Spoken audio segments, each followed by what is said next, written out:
I was talking to the community and I was telling them that I'm going to be talking to Tina Mathams and that the month is all about finances. And uh, I think I mentioned that to you before over the email, but this guy was like, "Can you not do a thing about budgets? Can you go deeper? Because Yeah. we're struggling." And I related to it big time because I, for one, I have like crippling credit card debt that Yeah. for the past 5 years or so, I've been trying to work my way out of. But this is from decades of just the world's shittiest financial mismanagement, I guess. And then we're Yeah. talking about people have bankruptcies and I mean, we should get all into that, but can you talk a little bit about how you what you see out there and what got you into working in finance in the first place?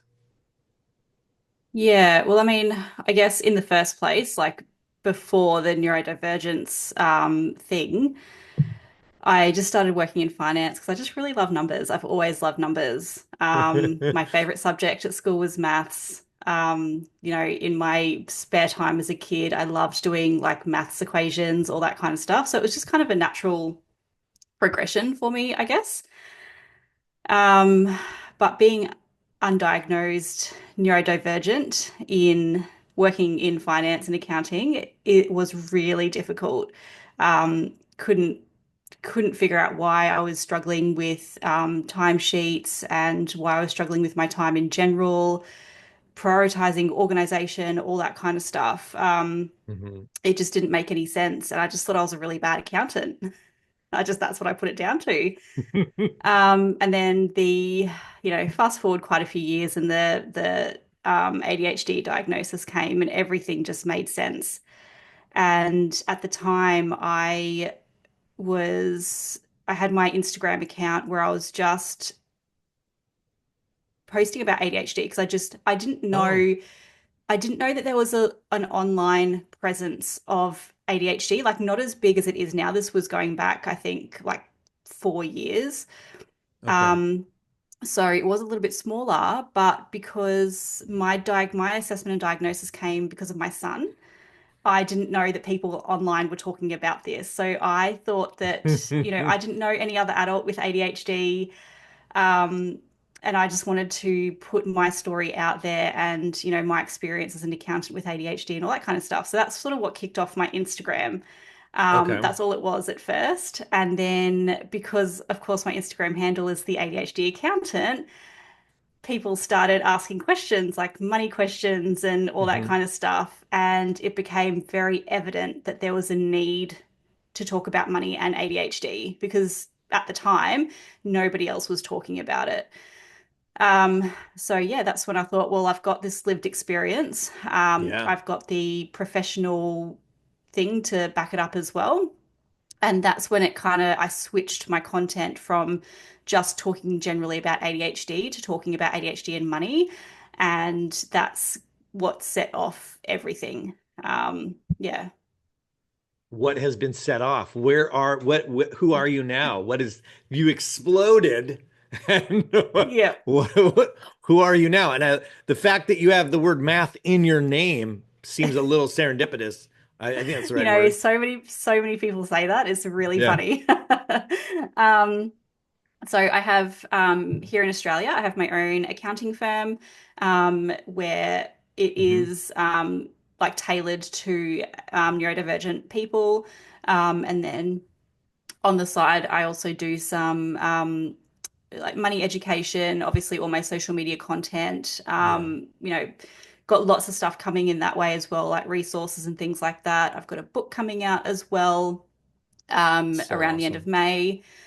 So that's pretty much in a nutshell what I do at the moment. And I guess to answer your other question that I just remembered, what I see out there when when I've worked with clients, because I used to do sort of one-to-one money coaching as well, Oh, and then talking to people on my social media,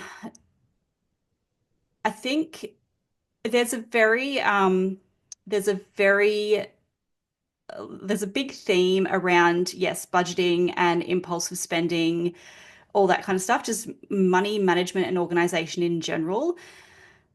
But there's also this element of, past financial trauma and a lot of Mhm. emotions around our spending, feeling a lot of shame and guilt and judgment, like judgment of ourselves, judgment from other people that we carry a lot. And that makes people very avoidant of finances.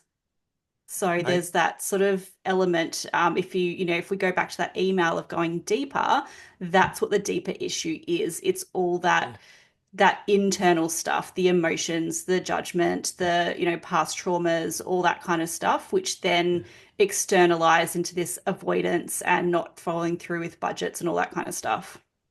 Oh man, I resonate with that big time in terms of the avoidant aspect. Because if I don't look at my finances, I don't see the monster. I don't see anything Mm, bad happening because I'm not looking. yep. You see that a lot with the ADHD folks. Yeah. Yeah. Yeah. 100%. Yep.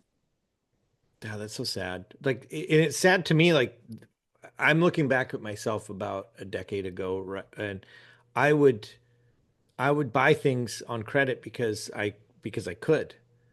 Mm, There was no future thinking about ramifications or that's not your money. You know you do have to pay that money back.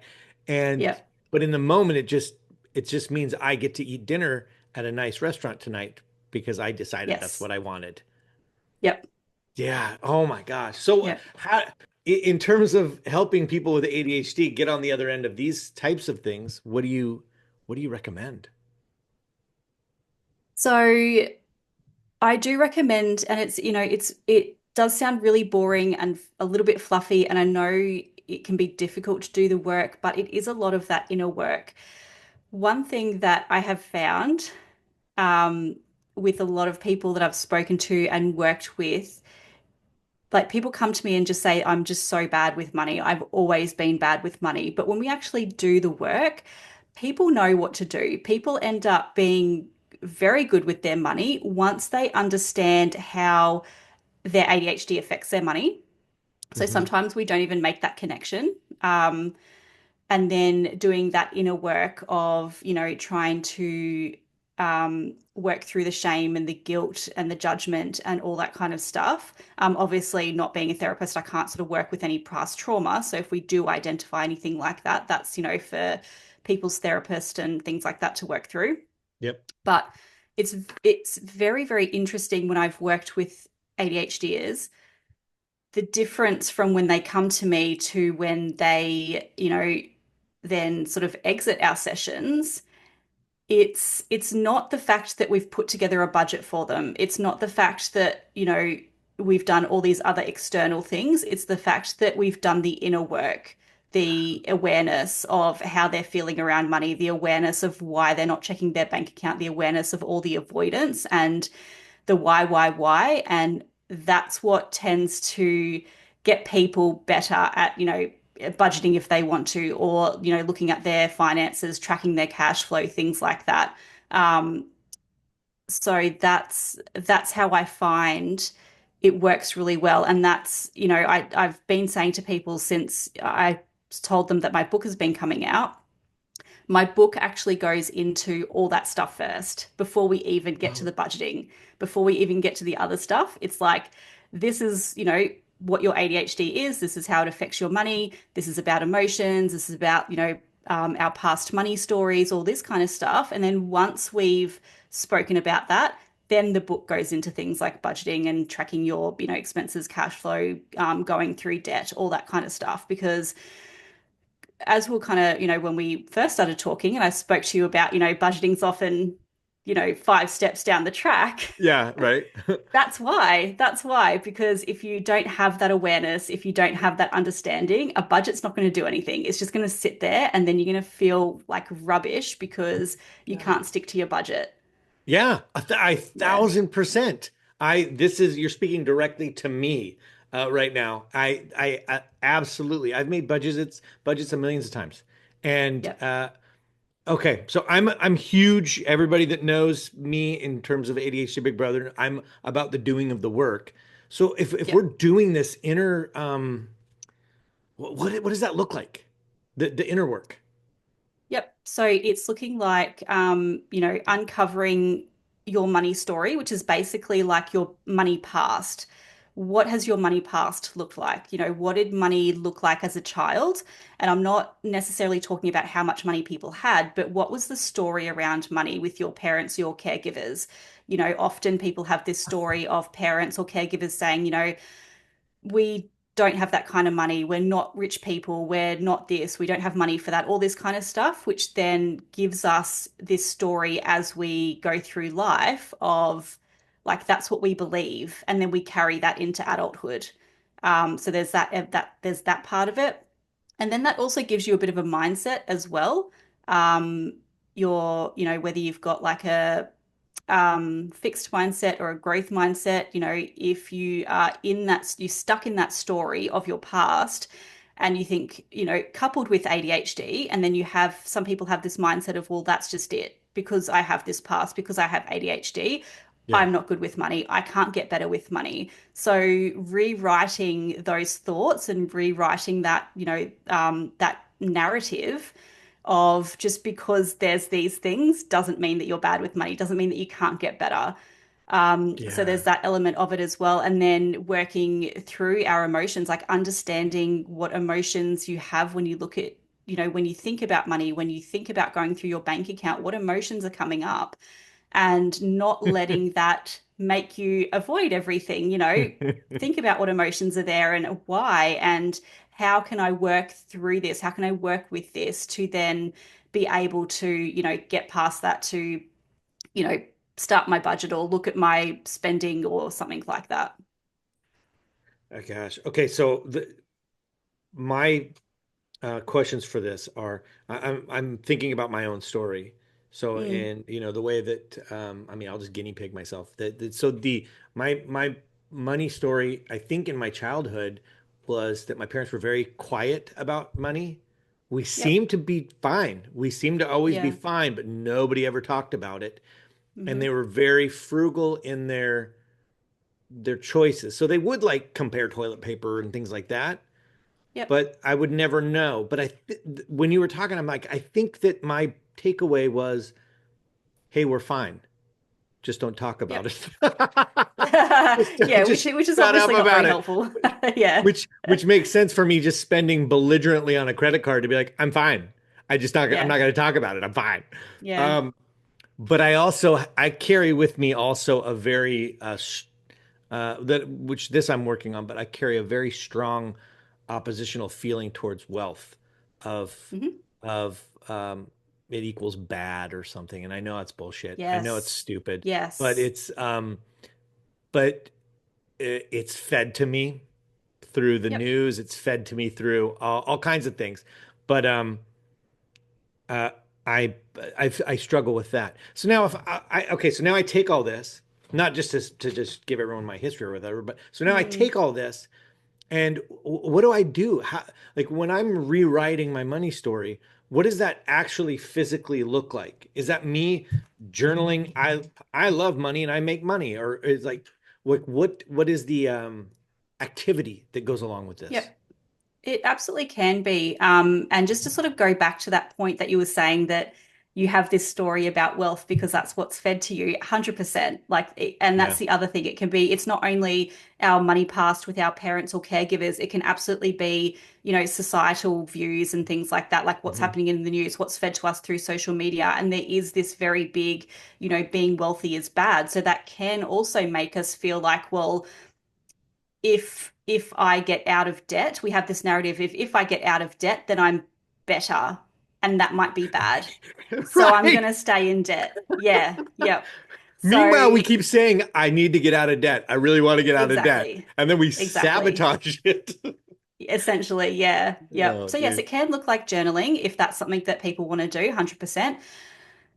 It's a case of it's a case of awareness and understanding of what those narratives are, what that past story is, what you tell yourself, awareness of that, knowing what that is, and then rewriting that. So if you, I go through this exercise with a lot of people of whose views are these? are they actually your own views or are they somebody else's? And as we've been talking about, is it parents, caregivers, social media, friends, Oh yeah. teachers, things like that? And if they're not your own views, then what is your own view? What's your own view of wealth? What's your own view of financial wellness? What does that mean to you without everyone else's input? And that can be really difficult for people because I guess because it's so ingrained in our brains and our nervous system, we might not even not know what our Yeah. own beliefs and views are. So that's sort of the one thing. But the other thing is that we can be also, we just don't want to be honest with ourselves because, again, we're going to be scared of the judgment of, Yeah. even if we don't tell anyone, even if it's in our own journal or I often tell people to, voice journal if they don't like writing or they can't write or something like that. We also get scared of, I guess, yeah, the judgment from ourselves because, again, that's coming from external sources. People are going to judge me, even if they're not going to know, even if I'm not going to tell them. I still feel like I'm going to be judged. And that's, I guess like a bit of a self-judgment because we're still getting Yeah. all those inputs from other people, from external sources. Can I ask you something about that? So I'm gonna have to cut out the pause here because I'm trying to figure out how to phrase this the right way. Mm, I want to ask you about the doing of the thing. So mm, in my experience with people um, with ADHD, it's a lot of times what we want to do is we want our mindset to be changed, right? And we go, oh, hmm I've got a new view about money. And if we think it one day, we all of a sudden I've declared it, so I become it, and then I'm done. And we all know that Yep. that's bullshit, and that's not how it Yep. works, right? Um, and I really struggle personally. So I've never really advocated for it of hmm like affirmation type things of like Yep. I was saying what my mindset is or saying what my new view is. But what are your thoughts on I call them task formations, but like of things that we do to prove to ourselves that we are this new view of money? Does that make Yep. sense? Is there anything you Yeah. can recommend as a physical doing?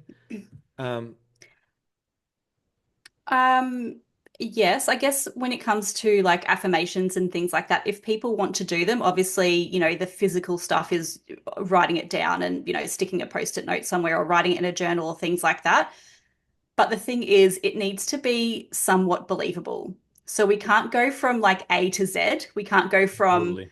Hmm. I'm terrible with money to I'm going to make $1 million in my business this year because it's I'm not going to Warren be Buffett now. believable. Exactly. That's what, essentially that's what people are trying to do with affirmations. They're trying to just take too many steps. It's not Gotcha. believable. We don't believe it ourselves. And that's why we tend to, quote unquote fall off the wagon or something like that and go, well, Hmm. this is rubbish because I'm not Yeah. believing it. Affirmations don't work. It's not that they don't work. It just needs to be that, you just need to bring it down a bit. So rather than, that A to Z, it's more like just A to B. So if someone's feeling, terrible with money, perhaps their new affirmation could be something like, um, you know, I'm I'm going to learn, um, one of the ways to pay off my debt or something like that. So it's not even like I'm going to pay off my debt this year. It's just that step of let me just look into this first. Let me get curious. And Hmm. then that might be a bit more believable for somebody. And then they've made that step up a little bit. And then it's just that step up, step up, step up. So once they believe, because they've done the thing, they believe that they can see how to pay off their debt, then it's the next step. Okay, I'm going to pay off, $5,000 this year rather than I'm going to pay off all my $50,000 of debt this year. Yes. Um, yeah, Oh my God, that hit me really hard. I literally, short story, I went to the Trader Joe's this morning and went shopping with my girlfriend, and we were talking, and credit score came up, and we were just shooting the shit, and she's yeah, got a really high credit score, and she uses a credit card to buy things, and then pays them off, but because the points, right? And yep, I told her I was like, I don't use credit cards anymore at all. I've just banned myself from using them because I'm paying them all off. And I'm like, I Yep. think that is what you're talking about as that's my one step on the journey of I'm paying off my debt. I Yeah. I started the process of shutting it down, Hmm. and now I'm is am I right on track now? And now I need my next step after like, okay, I don't spend on credit card anymore. Yeah. Now I'm Yep. looking at ways to pay down quicker, I guess. Yeah, exactly. Okay, Exactly okay. right. So you haven't Yeah. gone from, being in all this credit card debt to I've suddenly paid all this off because, Right. that's what social media and stuff tells us with affirmations and mindset and things like that. It's exactly that. It's okay, I'm someone that doesn't spend on my credit cards anymore. You've shut them down, whatever. And then the next step is, okay, now I'm somebody that's starting to pay off my credit cards. And then you just sort of step that through. Yeah. Okay. Yeah. Brilliant. This is the pieces are coming together, Tina. They're starting to do. So Great. as we move into, so I'm excited to work with you this month as like you're coming back right at the end of the month to check in on us, Yep. maybe. Yep. Okay. Yes. Yep. What my hope was is for this process is that you give us something to do. Hmm. You give us all of us that are in financial ruin, Yep. all of us that are like, what do we do? And what would be the actionable thing that we could do? And then I'll on the podcast next week, I'll just come in and talk about where I'm at, invite people to talk about where they're at, and Hmm. we grow throughout the month, and then come back at the end of the month and be on the podcast and give us the next step to take us into the future. Does that Yep. sound cool? Yeah. I love Oh that. my God, I'm so stoked. Okay, so what do you got for us? What would be the big idea? So, I mean, I guess like, people listening might be at obviously different stages of Hmm. their, finance or whatever. But for people who really just are in that bit of, I've got no idea what I'm doing, I've got no idea how to organize this, I'm not sticking to a budget. I guess on theme of what we've spoken about, I would just love people to have that awareness and have that understanding of what they actually want with their money. So, putting aside all that external noise and things like that, what does financial management for you actually look like? Is it a budget? Oh, Is it, you want to be somebody that tracks their spending? Is it that you do want to be debt free or something like that? Just have that awareness of who you actually want to be when it comes to your finances, and have a really good think about that. And I guess, from what we've spoken about, people, if they want to, can also do that. They can take that, thinking about their money story, thinking about their past, thinking about all that, what's all that input? What do I take from external sources and make myself believe it? They can do all that as well. And then that will bring them to a bit of a better awareness and understanding of who they actually are, who they actually want to be. And what does working on your money look like for you, not for your friend, not for your, you know, influencer person on social media who, might have a completely different financial environment. But what is this for you? I think that is a really good first step because some. it's hard to do all the other things when you don't even know what that is. Yeah. Yeah. Can we raise the bar on that one bit and say, because I'm super stoked to do this. So Hmm. here's my summary of this. Okay, I'm gonna take the time to really contemplate my money story Hmm. historically. What has it been to me? I'm gonna fantasize, future dream. What does money management look like in an ideal Yep. world? What's my perfect vision of me? Um, Yep.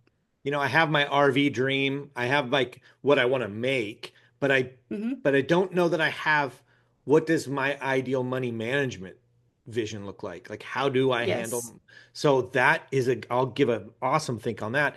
And Yeah. then this is what I want to can I rate you tell me if it's a no, but Yeah. can I pick like what's one thing I can do that's in alignment with that future money management vision Yep. and make a go Yeah. of that one thing for a Yeah. week? Oh, Absolutely. Yep. okay. So yeah, I guess for example there, if somebody's like, yes, I want to be somebody who looks at my spending. Like I want to do that weekly. Have a go. Just bring up your, bank transactions for the past week, and just have a look at them. It doesn't have to be something that, you sit down and you actually write down what you've been spending and all that kind of stuff. It can literally just be something as simple as I'm just going to bring up my transactions, I'm going to bring up my spending, and I'm going to look at them. Because that's going to be, if that is in somebody's financial future, it's going to give you a really good idea of, what that feels like. It's going to give you a good idea of the emotions that might be coming up in your body as well, that you Hmm. might be able to sort of have awareness of. And yeah, I think that's perfect. As I said, as long as it's like, that baby step. Okay. Okay. Not going too far where you're like, this is too hard, I can't do it. Blah blah blah. Just make it, I guess, remove any barriers is what I'm trying to say there. So, Okay. just make it a nice, easy step. But 100%, if somebody can identify that, go for it. Okay. Awesome. This brought up another question too, which Mm. is how do you respond to people that are okay, if I'm looking at my finances, it makes me Mhm. uncomfortable. I don't like how it feels. I Yep. hate it. So how do you talk to people about that? Because my guess is that it's going to be uncomfortable, and that Yeah. it's not a thing that can magically go away. But how do you work with that? Mm. Yep. So again, it's that, going back to journaling is great for this Hmm. because writing down sort of those like why you're feeling, not really why you're feeling uncomfortable. I guess that's sort of the step up, but what's feeling uncomfortable? Where are you feeling it in your body? Is it like a stomach feeling? Like maybe is it a bit of anxiety? Is it maybe a bit of judgment? So the understanding why it feels Hmm. uncomfortable. And again, it's just that even if people don't understand why exactly, it's just having that awareness of what am I feeling? Like, where is it in my body? Is it more that I just, is it sort of in my brain? Maybe just it's not feeling anywhere in my body, but it's my brain that's like, I don't want to do this, as a bit of resistance, maybe. So just having awareness, writing down what that actually is, how you're feeling uncomfortable. Okay. And then from there, I guess the next step from there is to go, okay, well, I felt these things in my body. So then try to sort of think about why that might be. So if somebody's feeling a little bit anxious, often that can be because, they don't know what they're spending. They don't know what they're going to find in their transactions. Because often we forget that we've purchased things, right? Because I don't know how it is over in America, but here, like we just Yeah. we tap our card, we tap our phone, our watch, whatever it is, Yeah. um, and we go and we forget about Oh, it. but wait, but I've been there. there's always, literally always that moment of fear and tension as you tap the card, waiting for the word approved to show up. Yes. Yep. Yep. I was like, you hold your breath a little bit and you're like, please don't Yeah. make this the one where they say declined. Yeah. Oh, look, I've been there. I've been there where I've had to use like three different cards, and I'm like, Yes. oh, sorry. Oh, there must have been something come out of there. And really, like, I know it's just because, like, I've spent too much money, but I'm trying to make this story so it doesn't like make me look terrible. Um, Totally. but there's, I guess from there, there's always a reason for the emotion. Just like there's a reason for Yeah. behaviors, Hmm. there's a reason for that uncomfortableness, and it's just a case of trying to dig deeper to find out what that is. And it starts with just that awareness of where is it in my body, what's happening, why, how is it feeling uncomfortable, and then from there it's like, well, now that I can visually see these, again, even like writing down is really good to be able to visually see it. From there, people can sort of go, well, if I'm feeling anxious, like, why is that? And you just Hmm. keep asking yourself, why? Coaches often do that as well. They're asking those questions to get to the deeper meaning. Hmm. And that's what people can do for themselves. Obviously, if that's really hard, that can be hard for people who are new to that kind of thing. So, there's no reason why you can't work with a coach or something like that if people can, if it's in their financial space right now. Hmm. They can also work with somebody to sort of go, well, what's happening? Why is this happening? Yeah. Hmm. Cool. Um, I'm really, really excited to do this work. This is awesome. And you know what I love? I love the fact that Mm. we didn't talk about budget. And I like that we Yep. didn't talk about any apps and any of the, hey, Yes. well, yeah, but what's my thing that I can do to plug all my data into? I Yep. love that we're not even touching that because it has Yep. nothing to do with that, is what I'm finding Yep. based on Yeah. this conversation. Yep. Okay, Exactly cool. right. Yep. Let's not And now corrupt it you, then. yeah, and I guess now you're kind of seeing why I often say these things are actually down the track. We need Ah, to address all this other stuff because if you're just pulling up an app or if you're just doing a budget, if you've still got all these issues around feeling uncomfortable with your money, feeling anxious about it, not knowing what you're spending on, all that kind of stuff, it's not really going to help with anything. It's going to help with a bit of awareness, yeah, but you still yeah, need to, if you're having all these issues with impulsive spending and things like that, this is all the stuff that gets done to work on that. So then you can do the apps, you can do the budgeting if you want, yeah. and so on and so forth.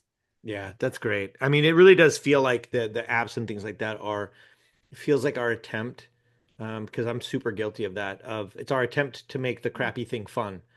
I found a cool Yeah. app that does it all, and it's Yeah. finally it looks pretty and fun, and I want to do it, but I never stick with them. I never do Yep. it for longer than just Yep. the data entry. Um, Yeah. is there anything that we're missing on your? This feels like an amazing primer on a month of Hmm. finances. So I'm really stoked to move forward on all this. Is there anything that we're missing that you'd want us to know? Um, I mean, I guess as far as sort of, that sort of deep work that we're talking about, Hmm. I think that's probably, yeah, probably a good starter. Again, we could go even deeper. We could probably talk for hours and hours. But we I know. need that. We'll save We it. We'll need save that. it. That'll Yeah, be we'll save phase it. two at the end of the month. How about that? Exactly. Exactly, because we don't want to overwhelm ourselves as well. Yeah. It's like, if we give all this information, then we get to a point of like, I don't even know where to start, so I'm going to avoid it. So I Yeah. think that's probably a lot of information for people to hopefully go, okay, I've got this understanding of what it means to do the work. So let me Mhm. start with this one thing. And then, we can go from there. I love that. Yeah, I love that. Cause and I know us. We are the people that are like, oh, I think I got an idea about this, so I'm gonna go Yeah. from 0 to 1,000 and Yeah. burn out and it won't work. Um, Yeah. what's your book called, by the way? I want to get it. How do I get it? It's not It's called so ADHD Money. So you don't say. you don't say, I That's know, right on not, that's right on the nose. I'm not, I always say to people, I'm not creative whatsoever. Like if people ask me to make a business name or something, like my accounting business is called Diverse Accountants but that's the thing.